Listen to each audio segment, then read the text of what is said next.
Die vergangenen Wochen brachten harte Proben für unsere Luftabwehr und für die Widerstandskraft der deutschen Zivilbevölkerung.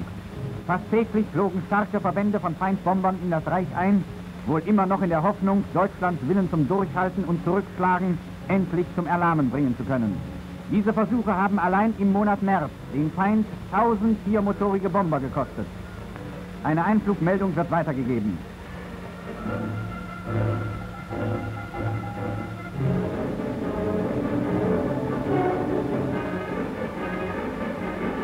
Einbau der automatischen Kamera in ein Jagdflugzeug.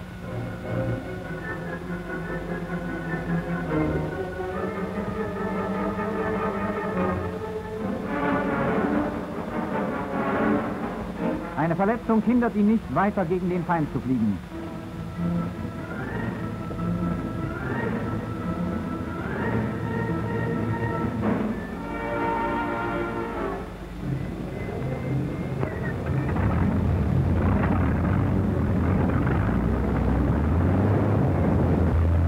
Jäger starten.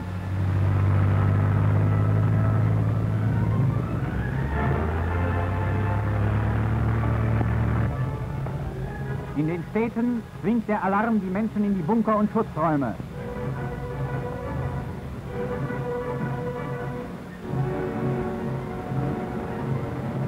In den Fabriken besetzen die Brandwachen ihre Plätze. In Krankenhäusern werden die Patienten in bombensichere Bunker gebracht. Die Feindverbände kommen näher. In einem Jagdgefechtsstand ist jede ihrer Bewegungen unter Kontrolle. Flugzeug bereit von Ludwig Finnert nach Ludwig vorführt, 4 Finnert. Uhrzeit 40. Tonquellen, 10 viermotorige Flugzeuge, Liberator, hoch mit Westkurs. Dabei viele deutsche Jäger. In Ulrich Ludwig 3 Viermod im Luftkampf mit Jägern. Unsere Jäger sind an den Feindpulk herangeführt und greifen an.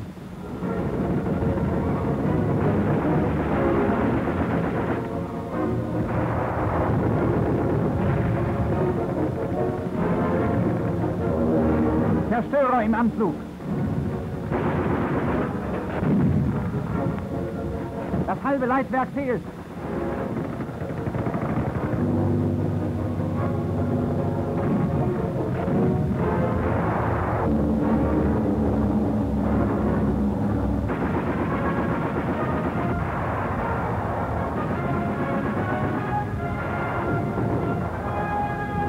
Ein klarer Abschuss.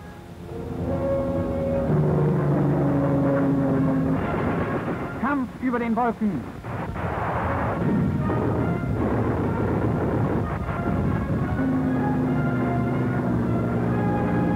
Ulrich Siegfried ein Abschuss. Ulrich 5 Jäger. Abschuss des Jäger. In Ulrich Richard werden 10 Fallschirmabsprünge gemeldet. Ulrich Richard 10 Fallschirmabsprünge. Brennende Trümmer von viermotorigen. Gefangene Amerikaner. You are burned. Fine. Very dangerous, it's painful. No, it's not painful. Your name is Philip Gibbon. Yes, sir. Gibbon, Are you wounded? Twisted ankle. Twisted ankle, but that's all. You can walk after all. Yes. Gräber gefallener Amerikaner.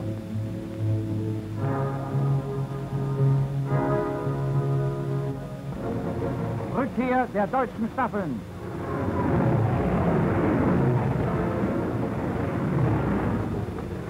Also die Abwehr war ganz toll heute. Die schossen wieder aus allen Knopflöchern, aber wir brachen dann durch und ich bin erst von links an, kam gut zum Schluss, 2 Motoren kokelten, schwamm dann nochmal hoch und ging von unten ins Ziel und hat dann prima hingehauen. Genau nochmal für hinten. Da brannte sie erst, da flogen mir Teile entgegen, Einzelteile, und dann sprangen 4 Mann raus und dann ging sie brennend nach unten. Das ist unser Nachwuchs.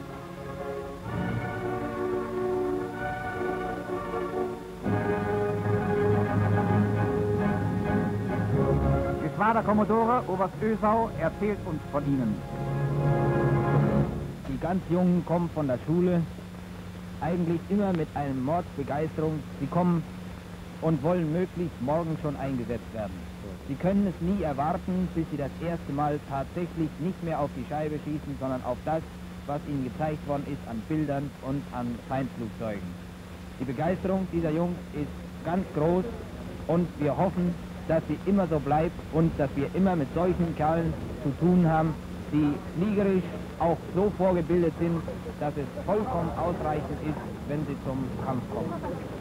Natürlich ist der Weg über die Schule ein sehr langer gewesen, vor allen Dingen dann, wenn man glaubt, dass man zu spät kommt. Und in den Städten haben währenddessen auch die Jüngsten tapfer ihre Pflicht getan.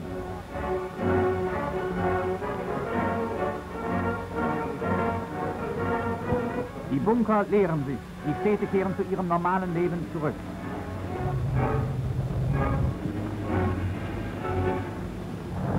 Am nächsten Tag nähern sich andere Feindverbände aus Italien kommend dem südostdeutschen Gebiet.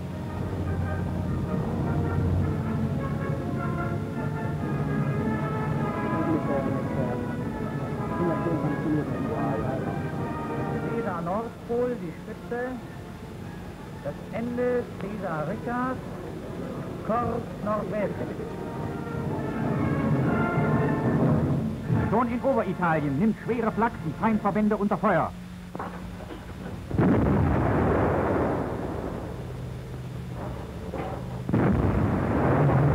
Eine Liberator, die durch Zerstörung ihrer Benzintanks auf einem deutschen Platz zur Notlandung gezwungen ist.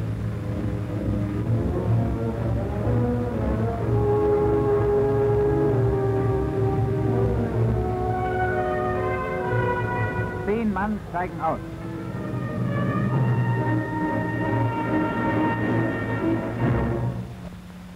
Die Bomber dringen in den deutschen Alpenraum ein.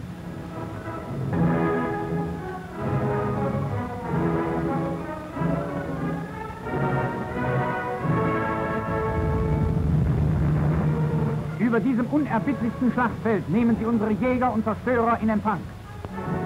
Victor, fahren Sie 320, 320, Anfrage Victor.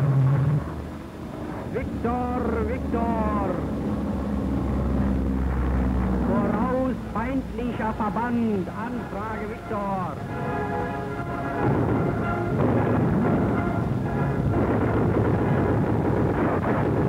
Motoren brennen, Fetzen fliegen.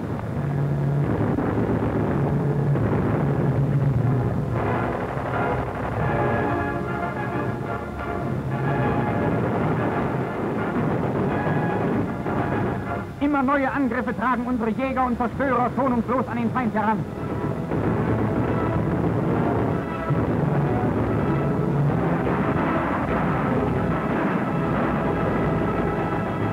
Weg damit!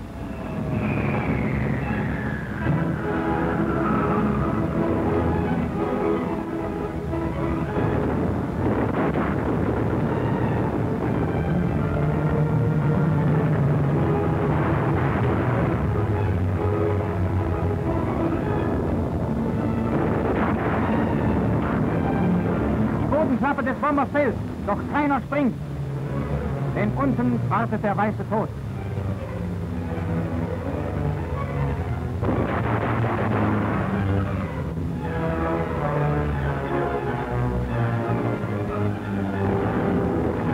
Feldwebel Kappstein muss dreimal bis auf Rammnähe herangehen, ehe der viermotorige endgültig erledigt ist.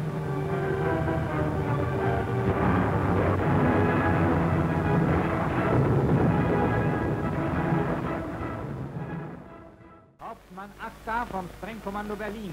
Er entschärfte 1016 Bomben und wurde kürzlich vom Führer mit dem Eichenlauf ausgezeichnet.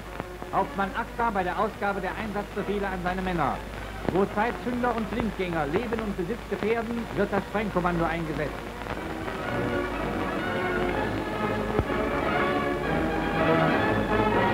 Hauptmann Achter bei der Unschädlichmachung eines Langzeitzünders.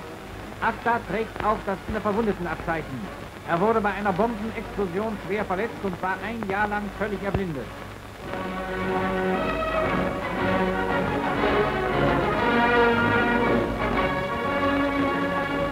Eiserne Nerven sind Vorbedingung für das unheimliche Kriegshandwerk dieser Männer. Technisches Verständnis und genaue Kenntnis der verschiedenen Bombenarten, die Voraussetzungen für das Gelingen. Jeder Fehlgriff kann im Bruchteil einer Sekunde das Leben kosten.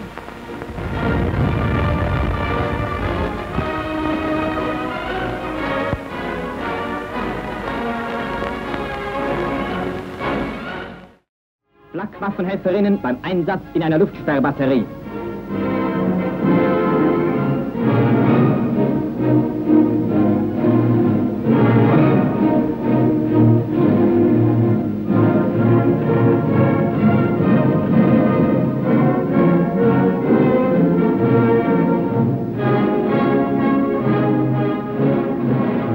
Am Flak-Richtungsweiser.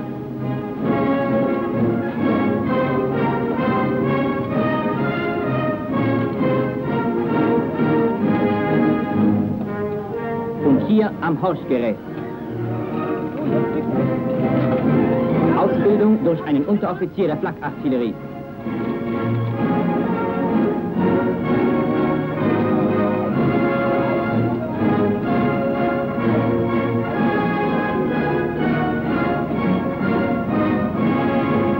Flakwaffenhelferinnen bei der Bedienung der Flakscheinwerfer.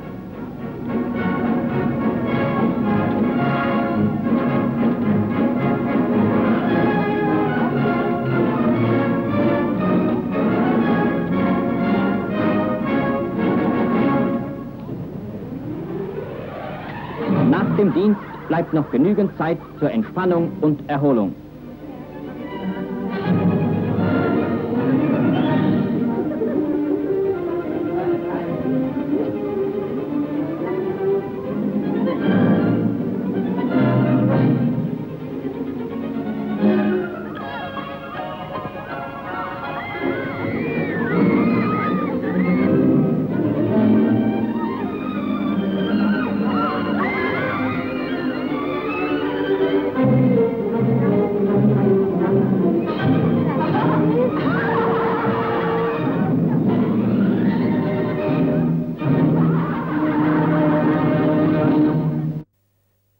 Mit der sich immer mehr verschlechternden Kriegslage sah man sich gezwungen, dem Volk Ablenkung vom täglichen Bombenkrieg zu bieten.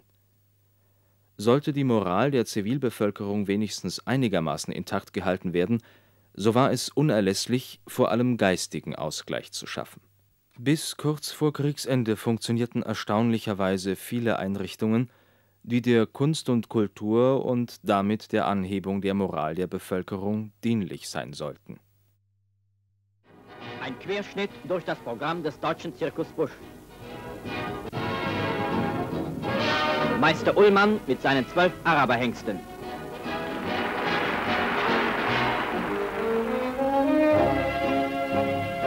Dolinda, die balancierende Anmut auf dem Drahtseil.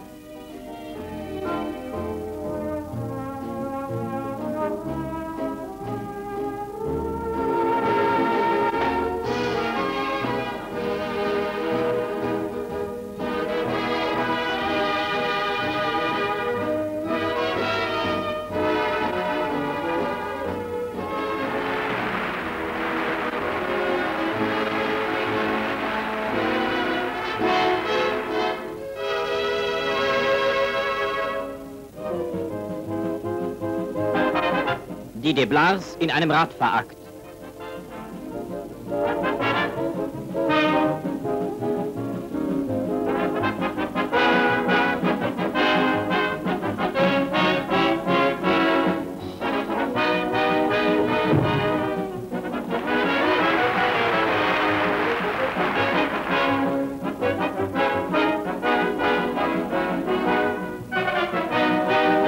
Das Trio Duxa.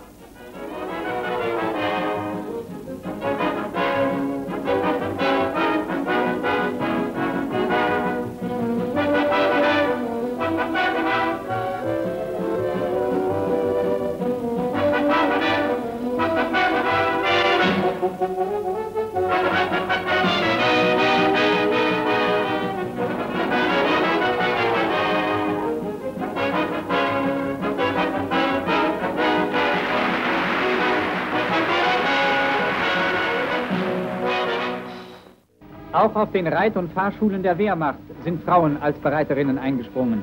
Hier werden junge Pferde, die sogenannten Remonten, die an Zaum, Sattel und Reiter noch nicht gewöhnt sind, zu kriegsbrauchbaren Reit- und Zugpferden gemacht. Auch dadurch ist wieder eine Anzahl von Soldaten für die Front frei geworden.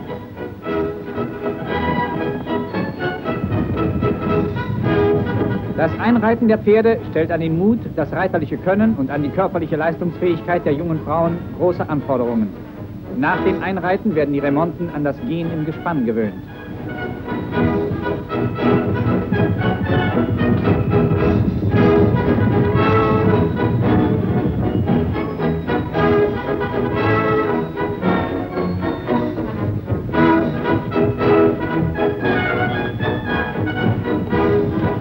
Geländeritt mit den jungen Tieren. Dazu ist äußerste Konzentration notwendig. Ein auffliegender Sperling genügt, die Pferde erschrecken und ausbrechen zu lassen. Der Geländeritt gehört aber auch zu den schönsten Erlebnissen, die diese Arbeit bietet.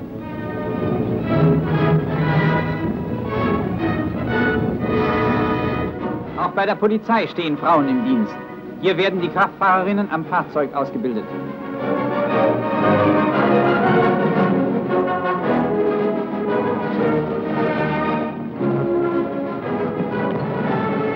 Die freiwilligen Helferinnen der Feuerlöschpolizei haben sich am Gerätewagen mit Wasserpumpe und Schläuchen gut bewährt.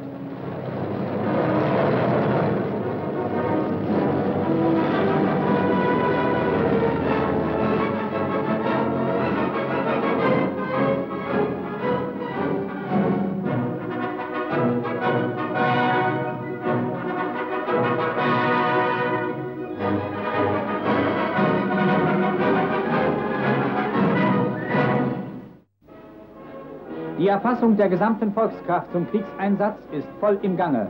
In engster Zusammenarbeit mit den Arbeitsämtern erfolgt überall die Feststellung der umzusetzenden Kräfte durch die Wirtschaftskammern.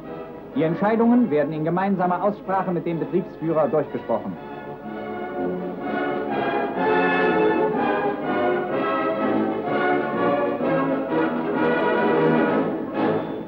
In einem Berliner Rüstungswerk ist das Deutsche Filmballett geschlossen eingesetzt. Vor kurzem bewegten sich diese Mädchen noch in den Filmateliers. Heute sitzen sie an den Arbeitsplätzen und Werkbänken in enger Arbeitsgemeinschaft mit schaffenden Frauen, die schon lange in der Industrie tätig sind. Die Arbeit der Hände hat die Tätigkeit der Beine abgelöst. Sie haben nach wenigen Tagen festgestellt, dass die Angst vor der Fabrik unbegründet war.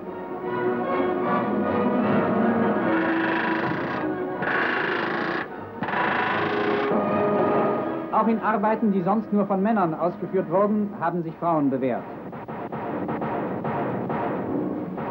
Die Freizeit wird gut ausgenutzt.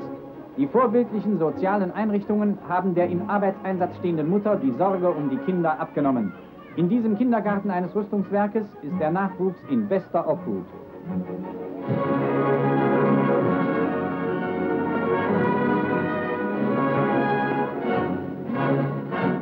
Mit der Bildung des Volkssturmes im Oktober 1944 war der Beginn der Schlussphase des Krieges erreicht.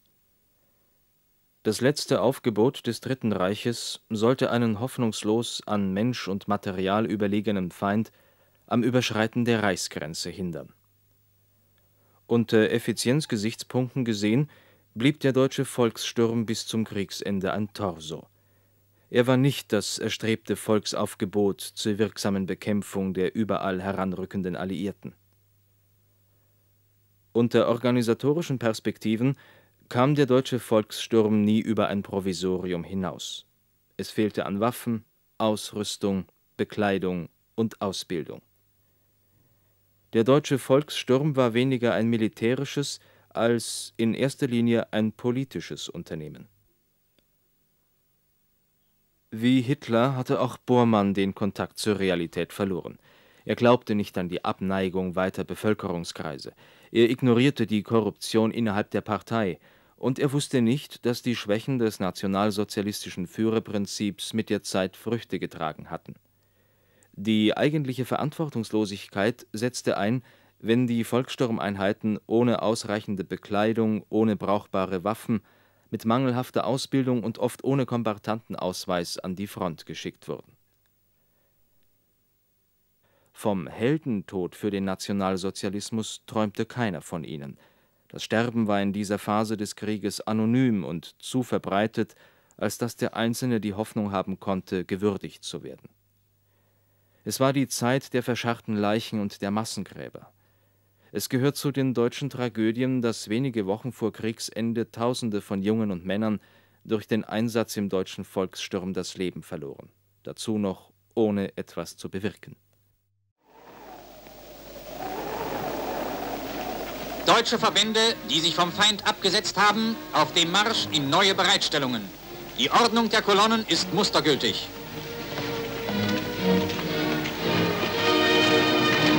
Die Einwohner des geräumten Gebietes haben sich zum großen Teil unter den Schutz der deutschen Wehrmacht begeben. Sie wollen lieber ihre Heimat verlassen, als noch einmal die Schreckensherrschaft der Bolschewisten ertragen.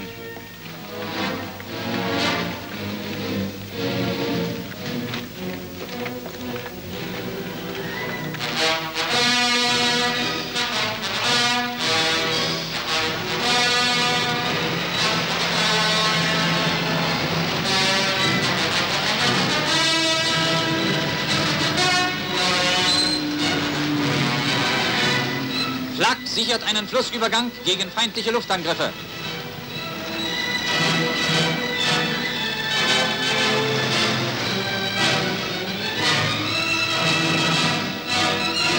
Abschusszeichen am Schutzschild.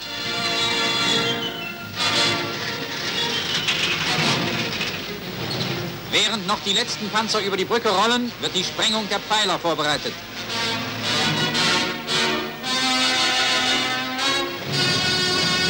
Wo es Schwierigkeiten gibt, packt jeder mit an.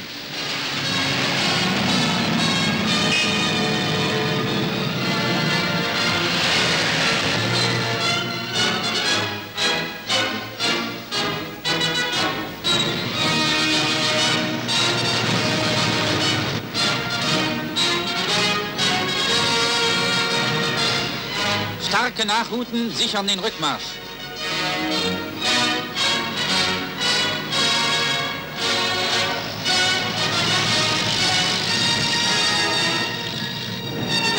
Die Telegrafenmasten werden gesprengt.